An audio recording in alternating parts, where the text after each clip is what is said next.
AR Urdu news के खबरनामे में आपका खैर मकदम है। तूफ़ानी बारिश का कहर तेलंगाना के कई अजलाओं में देखने को मिला।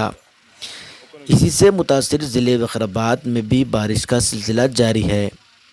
पानी का बहाव जहां ज़्यादा पाया जा रहा है, वहां राहगीरों को चौकन्ना किया जा रहा है और रास्ता भी बंद किया जा रहा है ताकि आवाम महफूज रह सके। विकाराबाद एसएचओ ने मीडिया से रुजू होकर तफसीलात बताई और आवाम से अपील की। पेश है यहाँ के चंद मनाजिर। కురుస్తున్న భారీ వర్షాల మూలంగా ఇప్పుడు ఈ వికారాబాద్ జిల్లాలో అందరం అప్రమత్తమయ్యాము. జిల్లా కలెక్టర్ గారు, ఎస్పీ గారి ఆదేశాల మేరకు పోలీస్ డిపార్ట్మెంటు, రెవెన్యూ డిపార్ట్మెంటు, మిగతా అన్ని డిపార్ట్మెంట్లు అందరూ అలర్ట్ అయినాము. ఎక్కడైతే వాగులు పొంగుతున్నాయో, ఎక్కడైతే ప్రజలకు రాకపోకలకు